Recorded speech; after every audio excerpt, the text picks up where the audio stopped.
But let's just talk about one thing that I'm hearing, Right. which is, and we all use Google search. Yep. What are you hearing about the problems that Google is having integrating AI into its search, and what threats that is creating? Because search is Google, other than YouTube. Yeah, this is. I mean, this is core. This is the narrative on Wall Street, right? Which is that Google has lost their monopoly in search because of ChatGPT, right, and Perplexity and Grok, right. This is the narrative on Wall Street, and the challenge that Google has is they created a business that again, like pay TV, as good a business you'll ever find with search. Monopoly. That was based on links, where you surface links that would take you to different websites or mobile sites, right? You type in, need a Yankee jersey, and 5 websites would come up, right? Now in AI, you could say, well, I need the best Yankee jersey, and hopefully there'll be one answer, right? So people will not be bidding for links. There'll be the best, cheapest place to buy a Yankee jersey is XYZ down the street. So the risk is that the business model of paying for keywords, the keywords being a Yankee jersey, it's going to be less in demand because there will not be 5 people competing for that best Yankee jersey. So but what you're telling me is that AI will give you an honest answer. AI will give you a non-commercial answer. Right. So in other words, it's an answer that maybe the entity that shows up didn't pay Google anything to show up. Right. So I have a great team of people work with us. Mike Morton covers e-commerce. When the year started, he did a report about using ChatGPT and AI products to find the best running shoes for flat feet people, right? So that's important, especially for people who have flat feet. Exactly. He said, find me the best running shoes for flat feet. And he used all these products. And he also then did a standalone piece of research on his own, reading blogs and looking at things to figure out what the best shoes were. For flat feet. Exactly. Then he lined up what gave him the best answers. And it turns out that OpenAI, ChatGPT gave him some pretty good answers. And he was not getting served up non-correct. He wasn't getting served for commercial answers. He was getting served up, to your point, the right answer, right? So the challenge is Google has built a business where 5 people who sell sneakers send you an ad. You're not sure if they're the best sneaker company. But they bought the rights to flat feet sneakers. Exactly. I want to pay $1 for that keyword, right? So the risk is, how does Google integrate AI? And they've been doing AI longer than anyone. They are the leaders of global AI. Right. Because they've been doing it for more than a decade. They had 2 of the best research shops around. They made their own chips. They have data centers. This is not a surprise to Google. I mean, in fact, if you look at what search it was, or even YouTube, AI is all over that product. You know how you type a sentence in your search bar and it completes the sentence, right? Right. Well, that's AI, right? They know the next 3 words are going to be, right? The challenge that Google has, and I'm not as worried as the market, so call me crazy, but I understand the worry, is that the challenge Google has is, can Google stop this innovation and a younger group of users using ChatGPT? Can they innovate using their own AI? Gemini. Exactly. To train you to use their Gemini and not ChatGPT.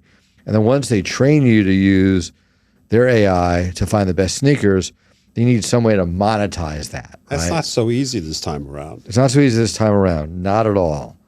But what they have that no one else has is they have great identification of who you are, Steve. They know where you live in whatever season it is. Right. They know your golf index. They know everything about you because you probably use Waze or Google Maps. Yep. We probably use YouTube. I do. You may use Gmail. I do. Right. That's a huge head. That's a lot of information. Start, right. So my pitch is, yes, it'll be a fragmentation of users. The world's going to change. They don't have a monopoly in search queries. Right. But they have better than anyone in terms of the ability to drive you an ad in all different forms that's going to be better suited and tailored for you than anything else, right? Okay.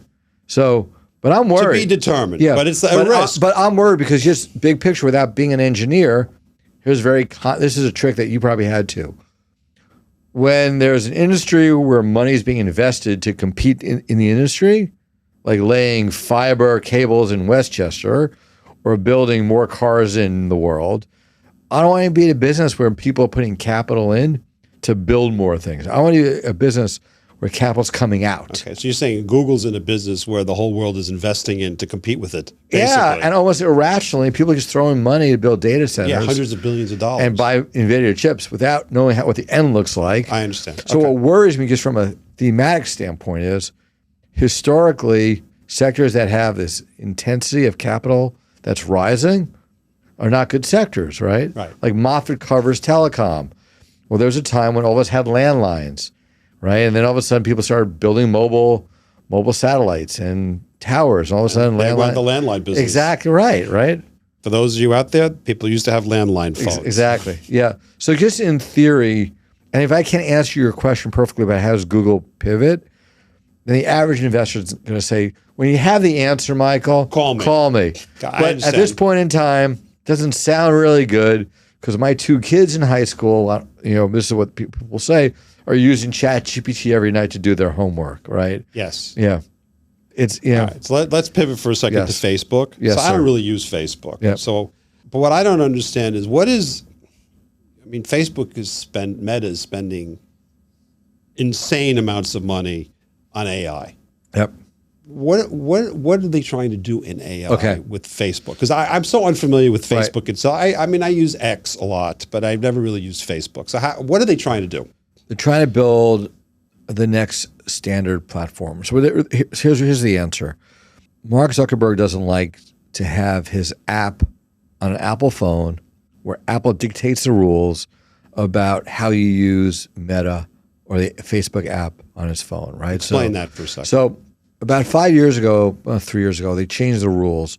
Apple did. Apple did. So if you use Facebook on your phone, Facebook was able. Most people do. Right? Were able to track you when you went to Chipotle to buy some burritos, right? From Facebook. Right. So the app would track you. You left Meta, Facebook to go to Chipotle to buy some burritos. Right. Then you went to a gaming app and played some games, right? Okay. So in that one example, Meta knew that you liked Chipotle and like gaming. And then, so what happens? If you are a competitor to Chipotle, you're like, I want to find 100 people who live in this town who like Chipotle. Right. Because I want to offer them Arby discounts, Arby coupons. So they would advertise on Facebook to this person. Right. And if you're a gaming company, if you play 5 hours of games a week, I want to sell you some gaming, right?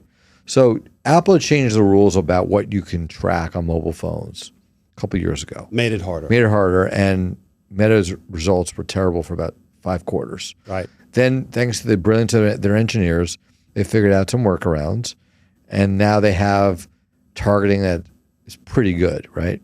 But Mark Zuckerberg's point was, Apple changed the rules on me, right? They made it harder for me, and they changed the rules of what I could track, and I don't want to be susceptible to Apple.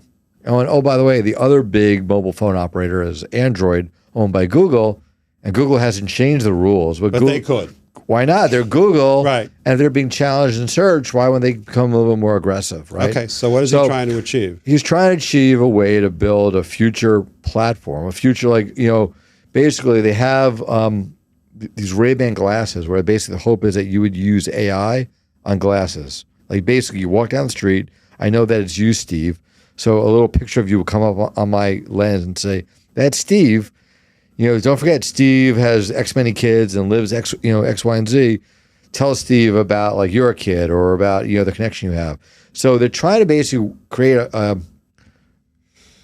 they trying to create a substitute to the phone? Yeah, a universe that doesn't exist on your phone, right? That's complicated. Yes, but they're doing it with a thing called Reality Labs, which is like their investment in AI-enabled either screens or glasses or something to take the power out of the hands of Apple and Google. Okay. Right? They also want to create AI that's open source because they're meaning free. Their point is, if we have businesses that use Llama, their open source product, They can build all kinds of great tools using our product without having to pay software developers for the right to build on their products. And these companies then can use, if you're Delta Airlines, you could use Meta's AI to build a chatbot that helps me plan my next vacation with Delta. If my flight's delayed going to Atlanta, it'll pop up on my Meta app, and it'll say, "Hey, Michael, Delta's telling me that I could change your flight." So they're trying to build business tools for essentially free that makes their advertisers more connected to Meta. Okay. And rather than charge where other people are charging for these things, they want to give it away for free. And by open source, they have more developers develop on this platform. It gets better and better and better, right? Okay. So I think Mark sees this world as zero sum. It's like, look, we don't want to be ever.